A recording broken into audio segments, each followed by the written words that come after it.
Hello viewers, welcome to our channel. నేను మీ Charan Parimi. Bandi Sanjay AP మీద చేసిన వ్యాఖ్యల వల్ల ఇబ్బందుల్లో పడ్డ పవన్ కళ్యాణ్. ఇప్పుడు ఆయన వ్యాఖ్యల దెబ్బకి పవన్ కళ్యాణ్ తలబట్టుకునే పరిస్థితి అయింది. సో బండి సంజయ్ ఏపీ మీద ఎందుకు వ్యాఖ్యలు చేశాడు, అసలు బండి సంజయ్కి ఏపీకి ఏంటి సంబంధం, దీంట్లో పవన్ కళ్యాణ్ ఏ విధంగా ఇబ్బంది ఎదుర్కొంటున్నాడు అనేది ఇప్పుడు మనం ఒకసారి చూద్దాం. ఈరోజు నిన్న పార్లమెంటు సమావేశాల్లో బండి సంజయ్ ఆయన ఆల్రెడీ ఇప్పుడు ఆయన బీజేపీలో కేంద్ర హోంశాఖలో సహాయ మంత్రిగా ఉన్నాడు. సో ఆయన పార్లమెంటు సమావేశాల్లో మాట్లాడుతూ తన టర్మ్లో ఏమన్నాడంటే, ఏపీలో మిస్ అయిన అనేక మంది మహిళలు వాళ్ళకి సంబంధించిన డేటా గురించి ఆయన కొంత ప్రస్తావించాడు. సో వాళ్ళ గురించి కేంద్ర పోలీస్ శాఖ దర్యాప్తు చేసింది, వాళ్ళ గురించి ఆచూకీలన్నీ తీసింది అని చెప్పేసి. సో దీని గురించి ఇప్పుడు మాట్లాడదాం. గత కొద్ది రోజులుగా అయితే ఈ టాపిక్ అంతా కూడా పవన్ కళ్యాణ్కి ఇప్పుడు కొద్దిగా తలనొప్పిగా తయారైంది. వైసీపీ ఏం చేసిందంటే ఆయన వ్యాఖ్యలన్నింటినీ ఆయన మాట్లాడిన మాటలన్నీ తీసుకొచ్చి ఈయనకి ట్యాగ్ చేస్తూ ట్విట్టర్లో పెట్టడం జరిగింది పవన్ కళ్యాణ్కి. సో అయితే వైసీపీ తన వెర్షన్ కూడా ఏమన్నదో మొత్తం విందాము. అసలు ఇది ఎక్కడ మొదలైంది ఏంటనేది చూస్తే, పవన్ కళ్యాణ్ గత ప్రభుత్వం టైంలో ఒక సీరియస్ వ్యాఖ్య ఒకటి చేశాడు. అది ఎంత సీరియస్ వ్యాఖ్య అంటే, ఏపీలో దాదాపు 36,000 మంది అమ్మాయిలు మిస్ అయిపోయారు, వాళ్ళు ఎక్కడికి వెళ్ళారు, ఏంటి ఇది హ్యూమన్ ట్రాఫికింగ్ జరుగుతుంది అని చెప్పేసి పవన్ కళ్యాణ్ వ్యాఖ్యానించాడు. సో ఈ విషయంలో వైసీపీని బాగా కార్నర్ చేసే ప్రయత్నం చేశాడు, గట్టి ఆరోపణలు చేశాడు. దీంట్లో ముఖ్యంగా ఈ అమ్మాయిల్ని ఈ విధంగా అక్రమ రవాణా చేయడంలో ఈ వాలంటీర్లు కూడా పాత్ర కూడా ఉంది, ఈ వ్యవస్థ అనేది దానికి హెల్ప్ అయింది అని చెప్పేసి ఆయన కొన్ని అవాంఛనీయ వ్యాఖ్యలు అయితే చేశాడు. దీనికి ఆ టైంలో వైసీపీ చాలా గట్టిగా రిటార్ట్ ఇచ్చింది. వైసీపీ మంత్రులు కావచ్చు, అలాగే సీఎం కూడా ఇది వాలంటీర్ వ్యవస్థ మీద అక్కసుతోటి కుళ్ళుతోటి ఈ విధంగా పవన్ కళ్యాణ్ మాట్లాడుతున్నాడు, అది ఇది అని చెప్పేసి వాళ్ళు రియాక్ట్ అయ్యారు.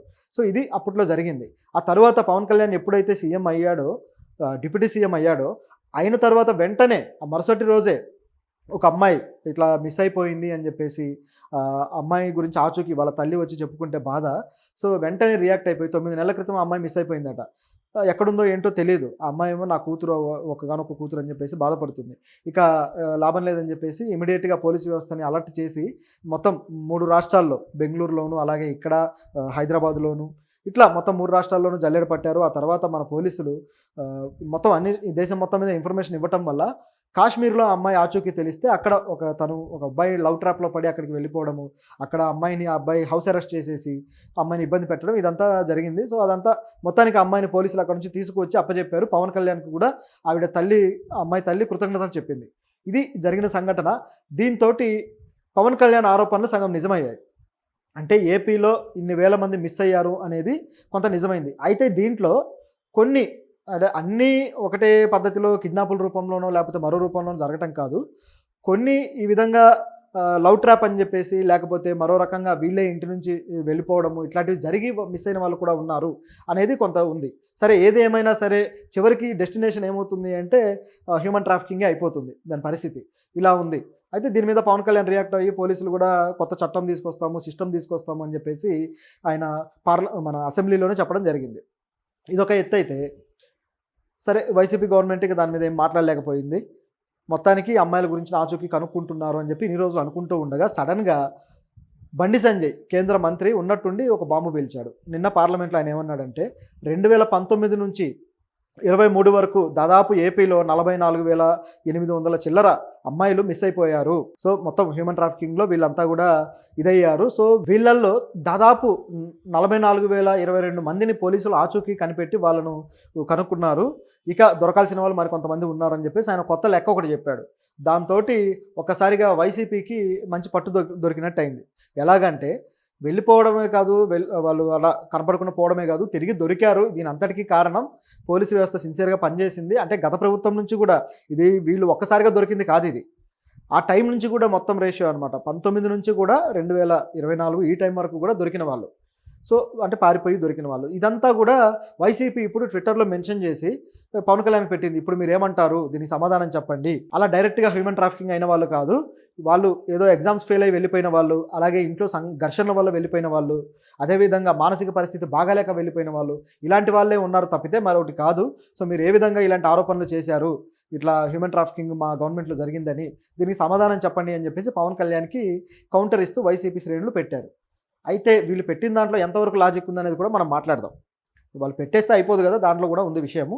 అయితే బండి సంజయ్ గారు తన స్పీచ్ కొనసాగిస్తూ పార్లమెంట్లో ఆయన ఏమన్నారంటే, దీనికి మన రాష్ట్రాల పోలీసు వ్యవస్థ కూడా చాలా హెల్ప్ చేసింది. ముఖ్యంగా ఏపీలో పోలీసు వ్యవస్థ సెంట్రల్ పోలీస్ వ్యవస్థకి హెల్ప్ చేయడం వల్లే ఇది సాధ్యమైంది అని చెప్పేసి ఆయన కూడా చెప్పడం జరిగింది. అయితే ఈయన దేనికి ఆన్సర్ చెప్పారంటే టీడీపీ ఎంపీలే ప్రశ్నించారనమాట. టీడీపీ ఎంపీ వచ్చేసి బీకే పార్థసారథి అలాగే లావు శ్రీకృష్ణదేవరాయలు వీళ్ళిద్దరూ క్వశ్చన్ చేశారు, ఈ అమ్మాయిలకు సంబంధించిన ఆచూకీలు మీరు ఏం చేశారు అని చెప్పేసి, ఈ హ్యూమన్ ట్రాఫికింగ్ మీరు కంట్రోల్ చేస్తున్నారా లేదా అని అడిగినందుకు ఆయన ఇచ్చిన సమాధానం అంటే ఎవరైతే హ్యూమన్ ట్రాఫికింగ్ గురై తప్పిపోయి కనపడకుండా పోయారో వాళ్ళందరినీ మేము పట్టుకొచ్చేసాము అని ఇంకా పనులు కూడా మాకేం లేవు అన్నంత ఈజీగా చెప్పేశారనమాట. మరి నివేదిక ఎంతవరకు సరైందనే డౌట్ కూడా ఉంది. ఎందుకంటే మొత్తం 90% రికవరీ కనపడుతుంది ఇక్కడ. 44,000 మంది వెళ్ళిపోతే దాదాపు 44,000 మందిని పట్టుకున్నారు. సో ఇంత రేషియోలో పోలీసులు పనిచేసి దీన్ని తీసుకున్నారా? ఏదైతే ఈ నివేదిక ఉందో ఈ నివేదికకు సంబంధించిన ముఖ్యంగా సర్వే ఎక్కడ జరిగింది, ఈ నివేదికలోని ఆధారాలన్నీ కూడా ఖచ్చితంగా మనం అంగీకరించదగినవేనా, ఈ నివేదిక అథెంటిసిటీ ఏంటి అనే డౌట్ కూడా లేకపోలేదు. ఎందుకంటే 90% రికవరీ అనేది అంత సాధ్యమైన పనేనా ప్రస్తుతం మనకున్న పరిస్థితుల్లో అనే డౌట్ అయితే ఉంది. దీంతోపాటు ఆయన బండి సంజయ్ ఏమన్నారంటే నెక్స్ట్ నుంచి పోలీసులు యాంటీ ట్రాఫికింగ్ యూనిట్స్ కూడా ఏర్పాటు చేస్తారు ప్రతి చోట అని చెప్పడం జరిగింది. ఇది చాలా మంచి ఆలోచన. సో ఈ ఆలోచన బాగా కార్యరూపం దాలిస్తే మాత్రం ఇక యాంటీ ట్రాఫికింగ్ అనేది గట్టిగా అమలవుతుంది. సో ట్రాఫికింగ్ కంట్రోల్ అవుతుంది.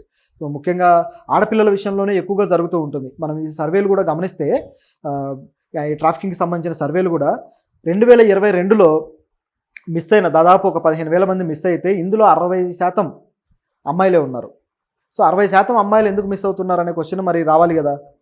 సో వీళ్ళందరూ ఇందులో కూడా ముఖ్యంగా టార్గెట్ ఎవరయ్యా అంటే గిరిజనులు, ట్రైబల్ పీపుల్, అలాగే దళితులు, వీళ్ళు మాత్రమే ఎక్కువ టార్గెట్ అయిపోయి వాళ్ళు మాత్రమే ఈ హ్యూమన్ ట్రాఫికింగ్కి గురవుతూ వస్తున్నారనమాట.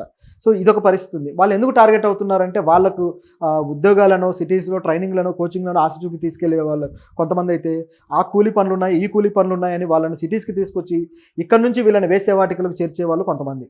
సో ఈ తరహాలో హ్యూమన్ ట్రాఫికింగ్ జరుగుతుంటుందన్నమాట. ముఖ్యంగా జార్ఖండ్లో అయితే 2022లో దాదాపు 6,000 మంది మిస్ అయితే అందులో 60%కి పైగా అమ్మాయిలే ఉన్నారు. అది కూడా గిరిజన అమ్మాయిలు. అది ఇక్కడ షాకింగ్ విషయం. సో జార్ఖండ్ సిఐడి చీఫ్ కూడా ఐ థింక్ రంజిత్ సింగ్ అనుకుంటా. సో ఆయన కూడా ఈ విధంగా తెలియజేశాడనమాట, ఇట్లా దళితులు అలాగే ఎవరైతే ఆదివాసులు ఉన్నారో వీళ్ళ మీద టార్గెట్ చేస్తున్నారు అని చెప్పేసి. సో ఇవన్నీ గమనించినప్పుడు దీన్ని ఇప్పుడు వైసీపీ ట్వీట్లో ఏదైతే పెట్టిందో దానికి ఇది పూర్తిగా రివర్స్లో ఉంది. ఒకసారి గమనిస్తే వైసీపీ వాళ్ళు ఏమంటున్నారు, ఏదో మానసిక సమస్యలతోటి లేదా పరీక్షలు ఫెయిల్ అయ్యామనో లేకపోతే ఇంట్లో ఘర్షణలతోటి అలిగి వెళ్ళిపోయే వాళ్ళు ఈ పద్ధతిలో వెళ్తుంది తప్ప హ్యూమన్ ట్రాఫికింగ్ అనేది లేనే లేదు అని చెప్పేసి చెప్తున్నారు. అంటే ఒక క్రైమ్నే దాని ఉనికినే లేదని చెప్పడం అనేది ఎంత ఏకపక్షమైన మాట, ఎంత కళ్ళు మూసుకుపోయిన మాట అనేది ఆలోచించాలి. అంటే అసలు ఇక్కడ క్రైమ్ ఏమి జరగట్లేదు, ఇలాంటి క్రైమ్సే లేవన్నట్టుగా మాట్లాడుతున్నారు. వ్యవస్థ ఎంత చెడిపోయింది, ముఖ్యంగా మహిళలకు సంబంధించి ఈ వేసే వాటికలకు సంబంధించి ఎంతమంది రోజుకి అక్కడికి చేరుతున్నారు, ముక్కు పచ్చలారని అమ్మాయిలు కూడా అక్కడికి చేరుతున్నారు అనేది మరి ఏపీ ప్రభుత్వము రిపోర్ట్స్ తయారు చేసుకోలేదా, లేకపోతే సిఐడి దానికి సంబంధించిన సర్వేలు చేయలేదా, ఎందుకు గత ప్రభుత్వానికి కనీసం మినిమం రికార్డ్స్ కూడా లేకుండా పోయాయి ఈ విషయంలో అనే ప్రశ్న అయితే రాకమానదు. ఆల్రెడీ చెప్తున్నారు, ఇప్పుడు కేంద్ర ప్రభుత్వం చెప్తుంది కదా ఇంతమంది మిస్ అయిపోయారు వీళ్ళని మేము తిరిగి తీసుకొచ్చామని. మరి దాన్ని బట్టి అర్థం ఏంటి, ఇందులో కనీసం సగం మంది వీళ్ళు చెప్పినట్టుగా అయి ఉండొచ్చు. ఎన్ఆర్సీబీ రికార్డ్స్ గమనించండి. ఎన్ఆర్సీబీ అంటే నేషనల్ క్రైమ్ రికార్డ్స్ బ్యూరో. వీళ్ళ రికార్డ్స్ కానీ గమనిస్తే హ్యూమన్ ట్రాఫికింగ్ అనేది గతంతో పోలిస్తే ఇప్పుడు చాలా పెరిగింది. సో మరి పెరిగిన దాన్ని లిస్ట్ని బట్టి చూస్తే అర్థం అవ్వట్లేదా ఇది ఒక క్రైమ్ రూపంలో జరుగుతూ ఉందని. సో మరి ఇవి ఎట్లా వైఎస్ఆర్సీపీ వాళ్ళు ఏదో వాళ్ళకే వాళ్ళు వెళ్ళిపోయారు, వాళ్ళకే వాళ్ళు దొరికారని మాట్లాడారో అర్థం కావట్లేదు. సో దీంట్లో మరొకటి కూడా ఉంది, వాళ్ళు దిశ యాప్ ఏదైతే ఉందో ఆ యాప్ వల్లే వీళ్ళని ట్రాక్ చేయడం కావచ్చు, ఇట్లా త్వరగా దొరికించుకోవడం కావచ్చు జరిగింది. సో దిశ యాప్ చేసిన మేలు ఇదంతా అని చెప్పేసి ట్విట్టర్లో ఆ పవన్ కళ్యాణ్ గారికి ఏదైతే రీట్వీట్ చేశారో దాంట్లో మెన్షన్ చేశారు ఆయన ట్యాగ్ చేసిన ట్విట్టర్లో. అయితే ఇక్కడ గమనించాల్సిన విషయం ఏంటంటే ఎవరైతే తమ సొంత మొబైల్స్ ఉంటాయో అందులో దిశ యాప్ వేసుకుంటారు, వాళ్ళని ట్రేస్ చేయడం ఈజీనే, ఇంతవరకు బాగానే ఉంది. కానీ అభం శుభం తెలియని అమ్మాయిలు కేవలం 10-12 ఏళ్ళ వాళ్ళు, అలాగే ఆ మొబైల్ ఒకవేళ మిస్యూజ్ అయ్యే పరిస్థితి కూడా ఉంది కదా. సో వీళ్ళు దొరికిన వాళ్ళు కిడ్నాపర్స్ కిడ్నాప్ చేసినప్పుడు ఆ దొరికే అవకాశం ఉండదు. ఫోన్లు వాడరు, తర్వాత అక్కడ సిస్టమ్ అంతా వేరేగా ఉంటుంది, వీళ్ళని ఎక్కడికో తరలిస్తారు. సో ఇది పట్టుకోవడం కష్టం. మరి వీళ్ళ వ్యాఖ్య ఎలా ఉంది అంటే కిడ్నాపర్స్కి కూడా ఊతం ఇచ్చేలాగా ఉంది. క్రిమినల్స్ ఎవరైతే ఉన్నారో వీళ్ళ మీద దృష్టి పెట్టకుండా పోలీసు వ్యవస్థ వీళ్ళు ఏ పద్ధతిలో అయితే ఈ ట్రాఫికింగ్ చేస్తున్నారో దీన్ని ఫోకస్ చేయకుండా వాళ్ళని ఉదాసీనంగా తీసుకునేలాగా ఈ వ్యాఖ్యలన్నీ కనబడుతున్నాయి. సో దీన్ని ఒకసారి మరి వాళ్ళు ఆలోచించుకోవాలి. అట్లాగే ప్రభుత్వాన్ని కూడా మిస్‌గైడ్ చేసినట్టే. వాళ్ళు నిజంగా ఆ విధంగా నమ్మారనుకోండి, సరే వాళ్ళకే వాళ్ళు వెళ్ళిపోతున్నారులే అని నమ్మితే చాలా క్రైముల్లో ఇక ఆపడానికి అవకాశం కూడా లేదు. సో అది వీళ్ళకి ఊతమిచ్చినట్టే. వీళ్ళు ఇంకా రెచ్చిపోయే అవకాశం ఉంది. సో దీన్ని కంట్రోల్ చేయాల్సిన పరిస్థితి అయితే ఉంది. కేవలం దిశ యాప్ అనేది చేసింది, కొంత మేలు చేసింది, దాన్ని కాదనలేం. కాకపోతే క్రిమినల్ యాక్టివిటీస్‌ని కంట్రోల్ చేయడానికి ఉండాల్సిన రూల్ వేరు. ఇప్పుడు ఏదైతే సెంట్రల్ గవర్నమెంట్ చెప్పిందో యాంటీ ట్రాఫికింగ్ యూనిట్స్, సో ఇట్లా ఏర్పాటు చేసి ప్రతి చోట కూడా ముఖ్యంగా గిరిజన ప్రాంతాల్లో ఏర్పాటు చేసి వాళ్ళను ట్రేస్ చేయడానికి గానీ, అక్కడ ఒక సెక్యూరిటీ సిస్టమ్ ఏర్పాటు చేస్తే ఇంకా మేలు జరుగుతుంది. సో దీని విషయంలో పవన్ కళ్యాణ్ అయితే తన వ్యాఖ్యలకి ఇప్పుడు ఏం సమాధానం చెప్పాలా, ఏంటి వీళ్ళు ఇలా మాట్లాడారనే ఒక తర్జన భర్జనలో ఉన్నట్టుగా కనిపిస్తుంది.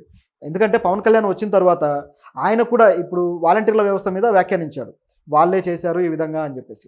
కానీ వచ్చిన తర్వాత వాలంటీర్ల మీద మరి ఎవరు చేశారు ఏంటనే రిపోర్ట్స్ గ్రౌండ్ లెవెల్ నుంచి ఆయన తెప్పించుకోవచ్చు కదా. మరి ఇలా చేసిన వాలంటీర్స్ మీద కేసులు పెట్టొచ్చు కదా, వాళ్ళని అరెస్ట్ చేయొచ్చు కదా. ఎందుకంటే వాళ్ళంతా క్రిమినల్స్ అనే అర్థం వస్తుంది. హ్యూమన్ ట్రాఫికింగ్‌కి సపోర్ట్ చేసిన ప్రతి ఒక్కరు కూడా